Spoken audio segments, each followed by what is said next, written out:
Welcome back, ladies and gentlemen. And as you all know, Australia have managed to win their maiden T20 World Cup title. They beat New Zealand in the final by 8 wickets. And we have a very special guest over here with us today, Michael Maher, aka Cat. He is the chairman of the Asian Cricket Sixes Tour and also lifelong member of the CBB and Perth Postal Cricket Clubs. And we'll be discussing the game and Australia's campaign at length on this volume of CRIQAZI Diary. Have a look at that. Smiles up. Oh, it's nearly taken someone out in the stands. That was a flat six right under the stand there, the George Giffen stand, up into the members, and it went like a rocket.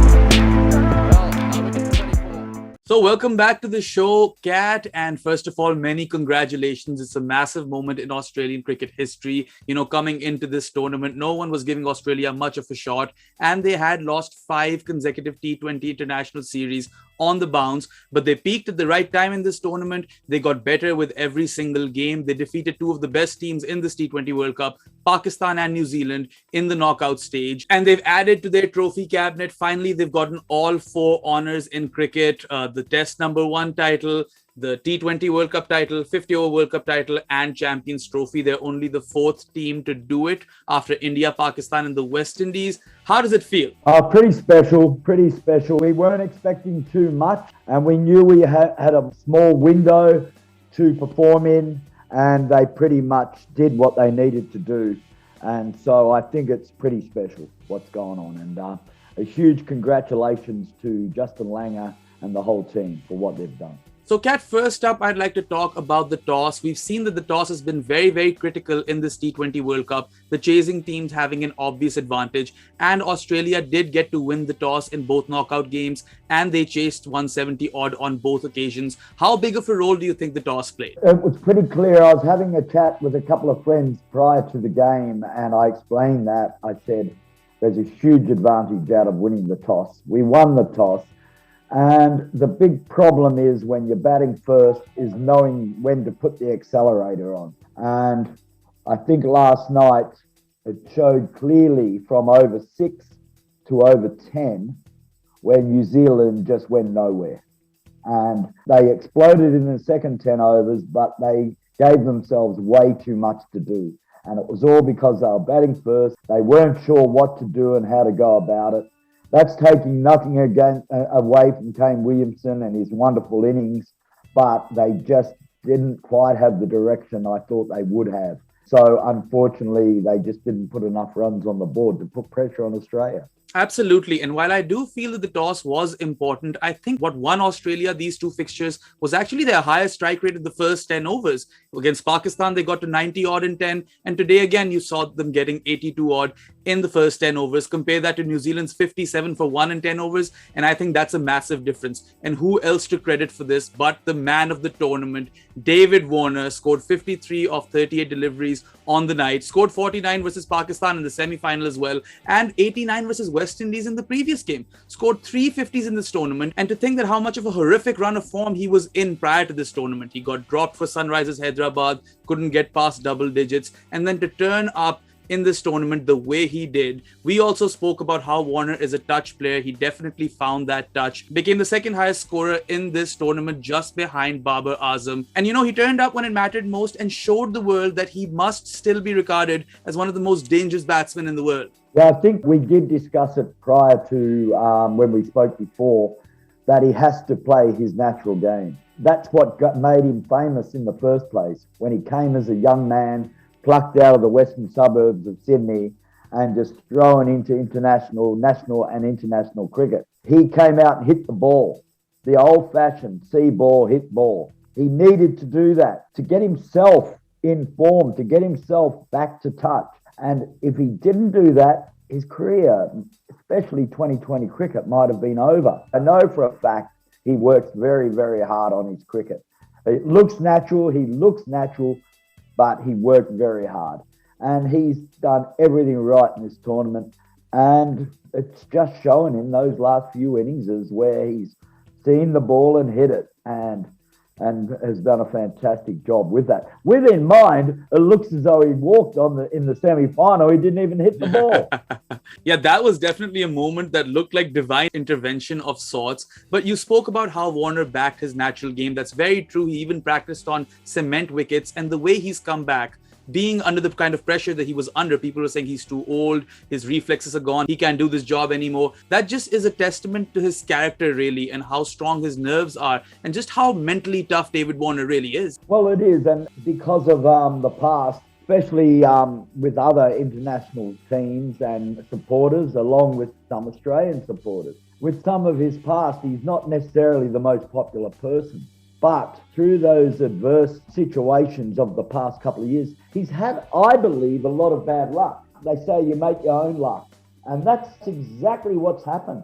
He was getting out often low scores, and a lot of it, the ball could have gone anywhere and it was going to hand. What's happened is he's made his own luck and stuck at it, as you said, and the luck has turned around. And that's helped him become player of the tournament in the World Cup. So I think a lot of credit's got to go to David Warner. For sure, and fortune does favour the brave. And really, I feel that today, that over that Ish Sodhi bowled, that's where Warner just completely killed the game. Australia were definitely winning this game after that over. They had a drinks break at that point. We all took a deep breath and went, well, New Zealand were on 49 or 47 at this stage, and we're 85 or whatever it was.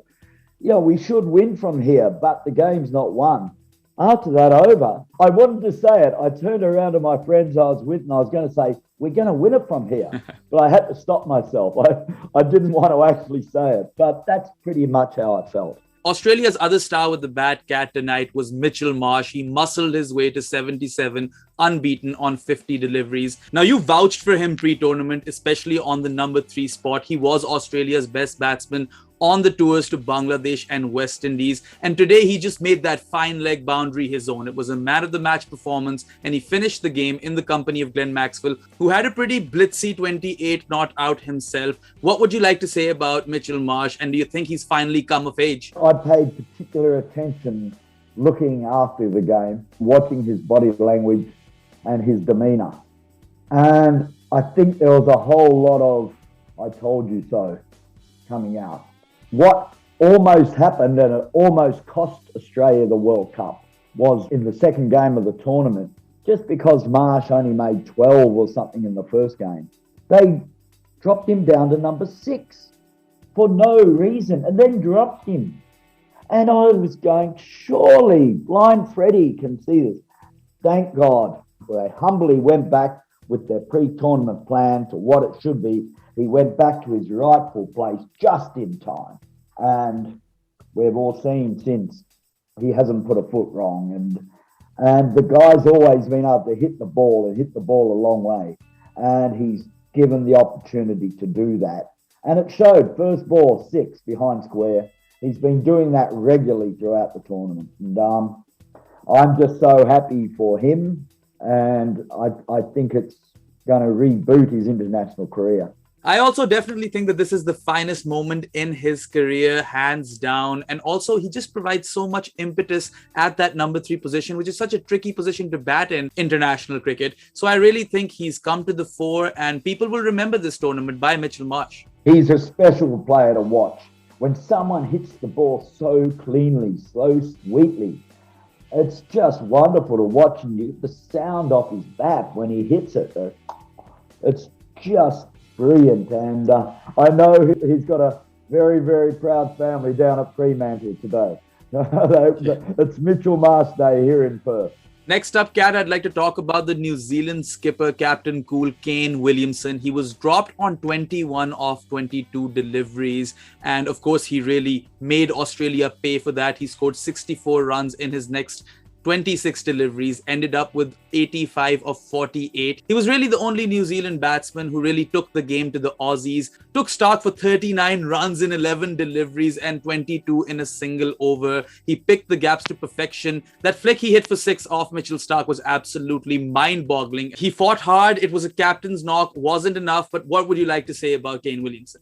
I think he's the epitome of New Zealand. If ever anyone was to beat Australia, I would have been okay with New Zealand beating Australia. And the way he leads that side, and the way he led that side from the front last night was just a marvellous effort. He's not a natural hitter of the ball. And to be quite honest, I didn't think he could hit the ball that far, but he just took it on. He had to play a different role. He's played the support role for New Zealand regularly, but he had to play the leader role yesterday, the guy getting the runs, and he played it to perfection. And what a great innings. And it really gave New Zealand a chance. It really was a brilliant effort. And I think every Kiwi should be pretty proud today of their efforts in this World Cup, their efforts for the last couple of years in cricket. And so much credit should go there to them as a country and as a team. For sure. I do also rank him as one of the best captains in modern day cricket. Definitely top 2 or 3, even maybe potentially the best, because he's done it for so long. He's so calm. The spirit with which his team plays cricket, especially, I'd like to highlight that. And as you pointed out, he's an absolute surgeon when it comes to picking out the gaps. And I'd say he's without a doubt one of the best batsmen in modern day cricket across formats. Another star for Australia, Cat, was Josh Hazlewood. Now, he went for plenty in the semi-final. Mohammad Rizwan really took him on, and he came back really, really strongly in the final. Yes, he dropped Kane Williamson. Ultimately, that did not cost Australia, but then he also removed Kane Williamson. He bowled a brilliant over at the death, removing 2 wickets, and then had also removed the man of the match from the semi-final, Daryl Mitchell, earlier. 4 overs, 3 for 16 in a World Cup final are absolutely amazing figures. We spoke about how well he was doing in the IPL earlier, and he bettered his figures from his IPL final performance, which was also really, really great. And then also, I just want to speak about his economy towards the death and the way him and Pat Cummins kind of restricted New Zealand. You know, they were 136 for 2 at the 16 over mark, and they could have gotten to 180, 190 from that point onwards. But Hazlewood and Cummins, they restricted them. And I thought that Josh Hazlewood just showed the world exactly why he's rated as one of the best bowlers in the world on the night. He could have dropped his head, obviously, when he dropped the catch. You know, we all drop catches. So I'm sure he was kicking himself. But to come back and not only perform, but perform at such a level was exemplary. And that line and length that he bowled was just the perfect line and length. We talked about that period from over 6 to over 10, but also the first 6 overs.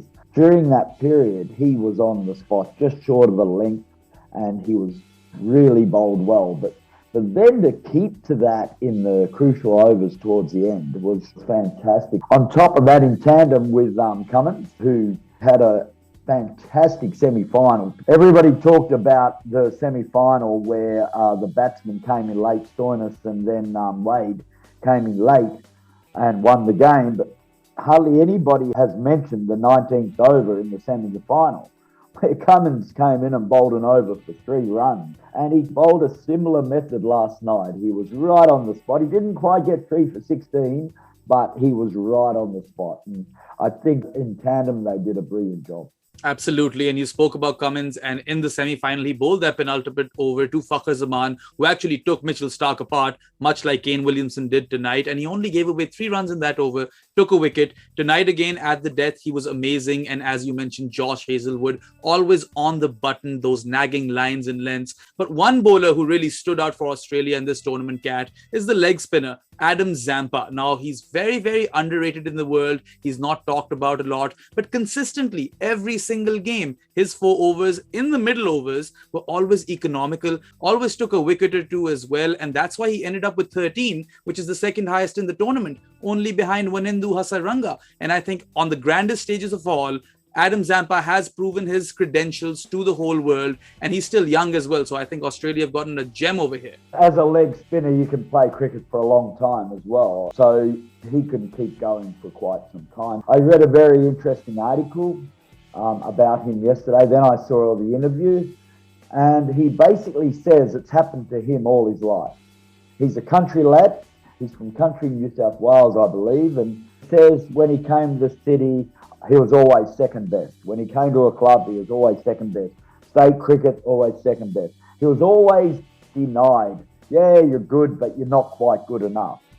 Well, I think this World Cup, he's gone from just a handy player to an extraordinary performance. The brilliant player, the lengths he bowled at, the variation, just the subtle variation. He doesn't spin the ball a long way, but he'll bowl in little toppies, little wrong-ins, little leggies. He made the batsmen think all the time, and they just didn't want to take him on. And when they did, he picked up wickets. So I really am proud of him. I've really lifted my opinion on him. And he was a huge reason why Australia has won the World Cup. Oh, I agree. In fact, in my opinion, he was definitely in the reckoning for player of the tournament as well, because he was consistently economical, a regular wicket taker. And also, Kat, I thought he bowled really bravely. He tossed the ball up, gave the ball a lot of flight on many an occasion. And he was an attacking option as well. He got you crucial wickets when Australia needed them most. Yes, absolutely. And it's a shame that I think quite often in 2020 cricket, the bowlers don't get some of the credit they're due. And hey, no one's taking anything away from David Warner and his performances. But I think overall, across the whole 7 games, I think it was that Australia played, the most consistent player, he virtually hasn't bowled badly throughout the whole tournament, is the leg spinner, Zampa. He hasn't put a bad performance in.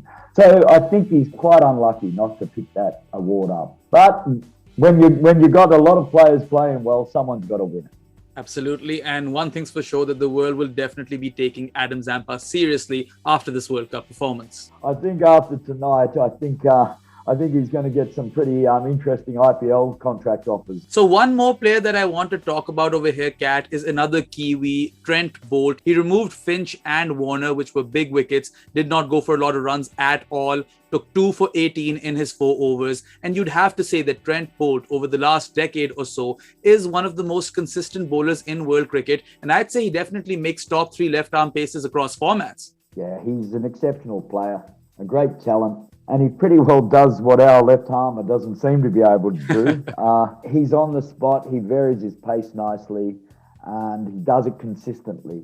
And he's been another consistent performer for New Zealand all tournament, like Zampa has been for Australia. And losing effort like last night, for him to bowl that well, particularly when the pressure was off somewhat, and he came up with that ball that clean bowled David Warner, who, seeing them like a football at the time, a lot of credit's got to go to him. And he's a great player, and he'll continue being a great player, and he deserves all the credit he gets. He's a champion performer indeed, and he's done it time and again for New Zealand. And he might not have a trophy to show for it, but he does have the numbers to show for it. 13 wickets, joint second highest wicket taker along with Adam Zampa in the T20 World Cup. And these two really would have been highest if not for Sri Lanka playing in the qualifying stages. Because Wanindu Asaranga played some extra games, and that's why he's at 16 up top. Of course, taking nothing away from him, but I'd say both Boult and Zampa, they've definitely been 2 of the best bowlers on show in this T20 World Cup. They've really shown how to bowl in this format of cricket. You don't have to do too much. I think quite often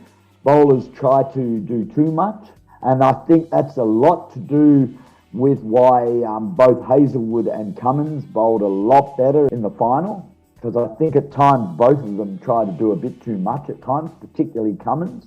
And last night they just stuck to the game plan, and Boult does that all the time, and just a great performance. Yep, consistency is the name of the game as far as Trent Boult is concerned. So, Kat, apart from Trent Boult and Kane Williamson, no New Zealander could really make a mark in this final, but they've been fantastic all tournament. Most of their guys have turned up. They're always a team that works together. And initially, we used to talk about New Zealand as, 11 players who work together to win games. But now this team has a bunch of world-class players as well, and they've been consistently good. If you look at the last 6 years, they've made 4 finals: the 2015 50-over World Cup final, the 2019 50-over World Cup final, the World Test Championship final, and now this T20 World Cup final. They only have secured 1 trophy out of those 4, but you've got to say that this New Zealand team arguably is the most consistent team in world cricket across formats. And what would you just like to say about them and their journey and where they're headed? Even though they've lost, they're a fantastic team. So let's just have a few words about them. I think as a nation, a very small population per capita, the amount of world-class players they've produced is just an incredibly amazing feat. And we discussed it briefly before about how humble they are as a people and the way they always are so well-mannered and nice. But they also play damn good sport. And sure, you talk about the All Blacks in rugby. Wow, the way they play their cricket is just extraordinary. It's wonderful to watch. And some of these guys, they just keep coming. You know, a couple of them were injured, couldn't play this tournament. Then, of course, sadly, what happened with Conway in the semi-final. Then the guy that comes in did a great job behind the stumps and, you know, unfortunately didn't make many, but he's just a really good player and he's got some excellent results. Then Mitchell has come in. It turns out Mitchell actually played quite a lot of his cricket here in Perth. The story is his father is a New Zealand former rugby player and rugby coach, came here and coached our local rugby team, the Western Force, back in 2008 or something. Brought his family here and they went to school, and his daughter goes to the same gym as my friend, and he saw her last week and asked her about the final. And he played for Scarborough Cricket Club, and he, back in 2009, was playing in the same team as Justin Langer and Marcus Stoinis. That's the history of Mitchell. That's how far he goes back. And here he is now on the international stage. He's had a great tournament along with the rest of the team. They lost last night, unfortunately, but they've got a lot of reasons to hold their head high as a very proud sporting nation. And what a World Cup they've had. Second best isn't quite the best, but it's not a bad performance. And overall, over the last 3-4 years, the way they've been able to produce continually and on a regular basis is a lot of credit to them and New Zealand cricket.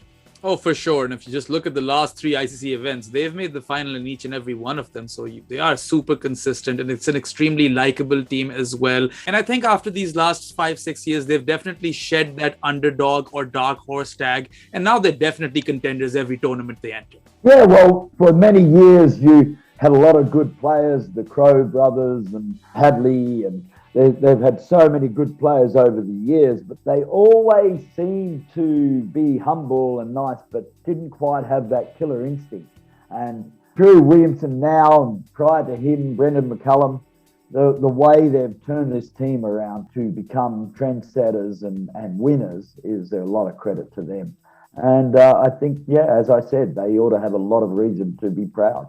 Yep. And if you are from New Zealand and watching this video, I would also like to say that, hold your head up high, and everyone loves watching New Zealand cricket. This is a great set of players and they've lit up one tournament after another. Before I end this video, Kat, I just want to speak about the Australian team once again. Of course, they are champions now, and as a unit, they've really come together. We've talked about performers in the final thus far, but really everyone pitched in. You talk about that Stoinis and Wade partnership versus Pakistan, how they finished the game for Australia. Then Aaron Finch, he failed in the knockout stages, but in the group stages he was in fine form as well. And then Mitchell Starc, okay, he went for plenty in the knockout stages and he's been going for plenty for a bit, but throughout the tournament he has picked up a few key wickets. He's shown glimpses of Starc of old. And then also Pat Cummins, Glenn Maxwell. It's just a fantastic unit. It's full of superstars and they've surprised the whole world. And Justin Langer, a guy who was also under the pump prior to this tournament, he's also going to be feeling a little less under pressure. And you'd think that in an Ashes year, a lot of these guys are all format players. They're going to take a lot of confidence from this World Cup victory going into the Ashes. You could see the relief and the happiness on all the players and coaches. Yeah, they zoomed in on all of them after the game, and just the satisfaction and the genuine enjoyment of winning the World Cup was just brilliant to see. I think they have been under a lot of pressure. They've performed so badly for so long. We've had the difficulty in the world of COVID and all the bubbles they've been in, and it's not easy. I know they're professional sports people and they're paid to do a job, but just to be able to drag themselves back in a humbling way and just start again and rely on your mates is what was needed, and that's what they've done. And just watching both Justin Langer and then Finch after the game when they were being interviewed, they both really emphasised the importance of enjoying their cricket, enjoying the World Cup, enjoying being together. And Langer said it. He said to him it was like a homecoming, a meeting place where they all have been split all over the world for so many months. And he said it was like old friendships renewed. And he said that the interaction of the players throughout was just brilliant. And you could see that. You could see when Stoinis came running on the ground and ran up to Marsh.